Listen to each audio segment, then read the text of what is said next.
नमस्कार दोस्तों, मैं हूं पुलकित मोहन सिंगला। स्वागत है आपका हमारे चैनल में। दोस्तों, आज हम इस विषय में बात करेंगे कि अपने ही धर्म में किसी भी इंसान का उसके अपने धर्म में हुआ हुआ संस्कार क्यों बहुत इम्पोर्टेंट है। दोस्तों, कोई भी इंसान किसी भी धर्म में पैदा हुआ है, किसी भी परिवार में पैदा हुआ है, वो परिवार जिस भी धर्म का है, तो ऑब्वियस सी बात है वो इंसान पूरी लाइफ रिलीजियसली उसी धर्म को फॉलो करेगा। और उसके धर्म में जो भी चीज़ें होंगी, जो भी बातें कही जाएँगी, उनको मानेगा और उसका उस पे बिलीफ होगा।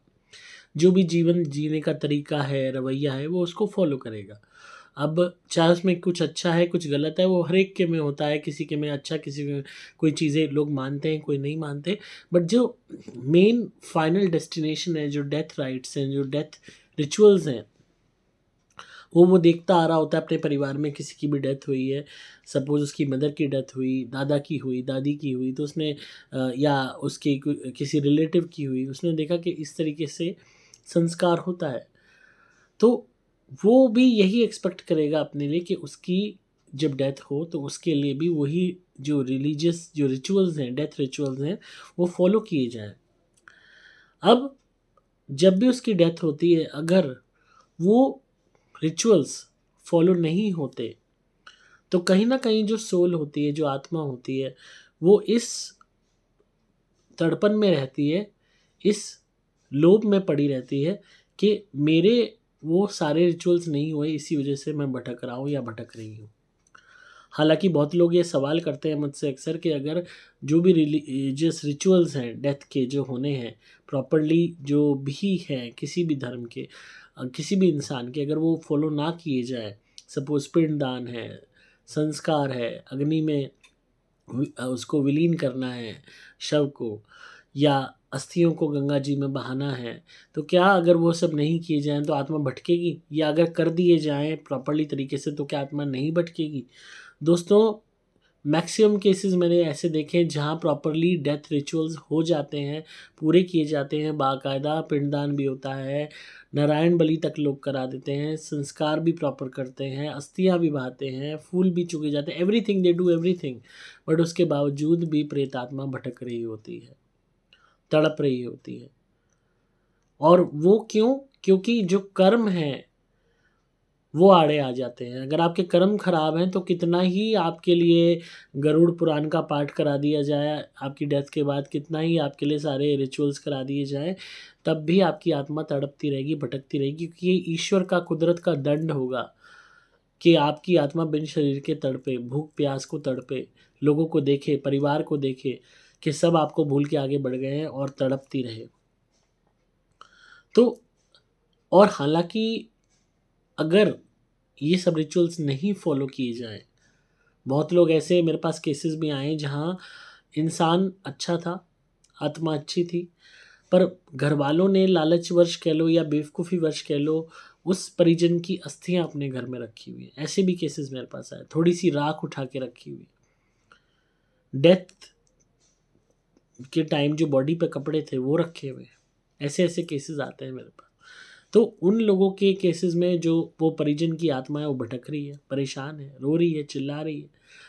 वो चाह रही है कि ये अस्थियाँ विसर्जित कर दी जाएँ गंगा जी में, ताकि वो आगे बढ़ सके, उसे मुक्ति मिल सके। पर क्योंकि घर वालों ने लोभवश वो राख अपने घर में रखी हुई है, तो आत्मा नहीं मुक्त हो पा रही, वो तड़प रही है। तो यहाँ अच्छे कर्म थे भी, आत्मा भी अच्छी थी, पर घरवालों की बेवकूफ़ी के कारण वो बैठी हुई है। तो दोनों ही बातें हैं। कर्म तो आपके सारी चीज़ें आपके प्रारब्ध को निर्धारित तो करते ही हैं, पर साथ में जो रिचुअल्स होते हैं, इनकी मान्यता भी है। ऐसा नहीं मैं कहूँगा कि आप रिचुअल्स ना करें, ये रिचुअल्स बहुत इम्पोर्टेंट है। किसी भी सोल की जहाँ भी बिलीफ होती है कि मेरा इस तरीके से संस्कार हो, कोई अगर चाहता है, तो उस तरीके से अगर उसका संस्कार होगा, तो उसकी आत्मा ऑटोमेटिकली तृप्त फ़ील करेगी, कंटेंटेड फ़ील करेगी। और अगर उस तरीके से संस्कार नहीं हुआ, तो वो उसी एवज में तड़पती रहेगी कि मेरा उस तरीके से संस्कार नहीं हुआ। सपोज़ किसी की माँ कह गई कि बेटा मुझे मेरे गाँव में ही आप मेरा संस्कार करना, जब मैं मरूँ। तो गांव में बेटे ने नहीं किया संस्कार, बेटा था मॉडर्न, उसने कहा मेरे पास नहीं है टाइम, मुझे अपने काम में व्यस्तता है, मुझे यहाँ जाना है वहाँ जाना है। उसने जहाँ वो वहाँ आई हुई थी उससे मिलने के लिए गांव से कुछ दिन के लिए, वहीं वो मर गई और उसने वहीं शहर में संस्कार कर दिया। अब माँ चाहती थी कि संस्कार गांव में हो और वहीं के पे वो उसका पूरा सारा सिस्टम हो, उसके सब गांव वाले दोस्त, उसके घर वाले, जो भी जिनके साथ उसने पूरी ज़िंदगी बिताई है, वो लोग उसके संस्कार में आए, पर आ कोई नहीं पाया क्योंकि शहर में बेटे ने संस्कार कर दिया, और वो भी मशीन में, जो आजकल वो फर्नेस हो रही हैं, आ रही हैं, ऑटोमेटिकली घंटे भर में अस्थियाँ मिल जाती हैं। तो उससे आत्मा तड़पने लगी, परेशान होने लगी, और वही बेटे के विरुद्ध हो गई कि जो मैंने कहा था वो तूने पूरा क्यों नहीं किया। तो इस तरीके से भी बातें हो जाती हैं। कहीं कहीं ऐसा होता है कि बहुत विधिवत संस्कार होता है, अच्छे तरीके से होता है, जैसे बताया है वैसे होता है, चंदन की लकड़ी का इस्तेमाल होता है, खूब देसी घी का इस्तेमाल होता है, पर उसके बावजूद भी कर्म खराब होने के कारण, बुरे कर्मों के कारण आत्मा तड़पती ही रहती है।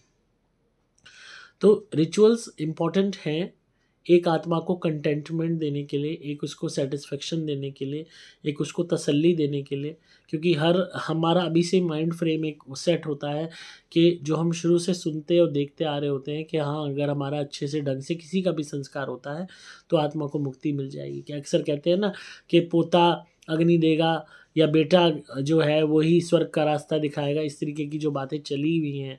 तो लोग इस एवज में यही प्रार्थना करते, बेटा ही हो, बेटा ही हो, बेटा ही हो, जबकि आज के मॉडर्न ज़माने में बेटियां तक संस्कार कर रही हैं अपने माँ बाप का, जहाँ बेटा नहीं होता। तो एक बिलीफ के साथ जब हम जीते हैं तो हम मरते वक्त भी उस बिलीफ को कैरी ऑन करते हैं, और अगर वो पूरा ना हो तो हम उसी की आड़ में जो आत्मा है वो परेशान रहती है कि मेरा उस तरीके से चीज़ क्यों नहीं की गई। तो अक्सर अलग अलग धारणाएं हैं, अलग अलग हर एक के रिचुअल्स हैं, और उनको ध्यान में रखते हुए अगर आप कोई भी चीज़ करते हो तो उससे कोई भी आपका परिजन है उसकी सोल को तसल्ली रहेगी कि हाँ, ढंग से तरीके से उसका संस्कार कर दिया गया। क्योंकि जो आत्मा है उसका लगाव अपने शरीर से बहुत ज़्यादा होता है, और वो चाहती है कि उसका शरीर ढंग से तरीके से उसका संस्कार हो जाए। जहाँ तरीके से संस्कार नहीं होता, ढंग से नहीं होता, जल्दबाजी में होता है, तो वहाँ भी आत्माएँ रुष्ट हो जाती हैं, तड़पती रहती हैं कि मेरा ढंग से नहीं हुआ। अब जो भी लावारिस लाशें होती हैं, या कोई ऐसी लाशें जिनका संस्कार नहीं हुआ या उल्टा-सीधा संस्कार हुआ, या फिर अधकच्ची बहा दी गई, अधकच्ची जली हुई, और वहाँ पे जो है क्या कहते हैं, कहीं जानवर खा रहे हैं, कहीं कुछ, तो ऐसी आत्माएँ बहुत ज़्यादा तड़पती हैं। कोई भी लावारिस लाश है कहीं पे भी अगर किसी अस्पताल में दे दी गई, उसके अंग निकालने के लिए, एक्सपेरिमेंट्स के लिए, बच्चों को सिखाने के लिए, तो वो आत्मा मुक्त थोड़ी हो पाएगी, वो तड़पती रहेगी, परेशान रहेगी।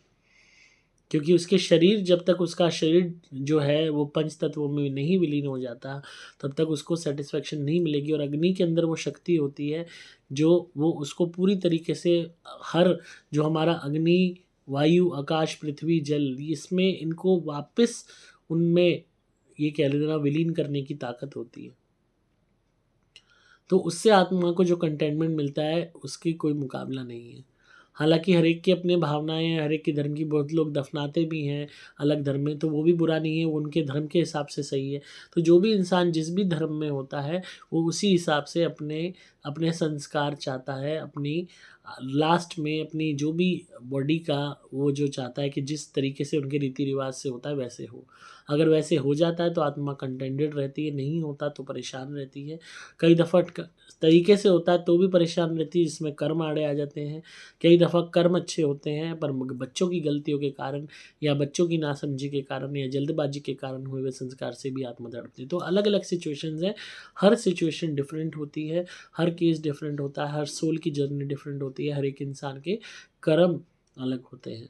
तो इसीलिए नो थिंग्स आर आइडेंटिकल, कोई भी केस सेम नहीं है, तो हम सबको एक ही बोट में नहीं सवार कर सकते, हर एक की सिचुएशन बेस्ड चीज़ें होती हैं। तो आई होप आज की वीडियो पसंद आई होगी, जिनका भी सवाल था उन्हें जवाब मिल गया होगा। तो इसी तरह सुनते रहिए, प्यार देते रहिए। अगर आप किसी भी नेगेटिविटी या भूत प्रेत ब्याधा से परेशान हैं तो मेरी धुनी मंगाइए, सुपर प्लैटिनम घर में जलाइए, सुपर स्पेशल एक्स्ट्रा, और आपको बहुत अच्छे रिजल्ट्स मिलेंगे। पुराने से पुराना काला जादू कट जाएगा। अगर ब्लैक मैजिक आपके काम धंधे पे पैसे पे हुआ है तो सुपर स्पेशल प्रीमियम धुनी भी यूज़ कर सकते हैं। मेरे द्वारा अभिमंत्रित कवच धारण कीजिए अपनी रक्षा के लिए। अगर ग्रोथ नहीं होती है जीवन में या आपके मंगल राहु शनि केतु चंद्र ग्रह पीड़ित हैं तो मेरा शेरमुखी सिल्वर कड़ा ज़रूर धारण कीजिए। इससे अपने आप आपके जो खराब ग्रह हैं ये भी ठीक होने लगेंगे और आपको जीवन में सफलता भी प्राप्त होगी। अगेन ये अभिमंत्रित होगा, इसमें शक्ति होगी जो कमाल दिखाएगी। आपको सिंपली मोबाइल नंबर 8130331007 पे व्हाट्सएप मैसेज करना है। नंबर दोबारा बोल रहा हूँ 8130331007। डिस्क्रिप्शन में आपको डिटेल्स मिल जाएंगी। मैं हूँ आपका दोस्त पुलकित मोहन सिंगला।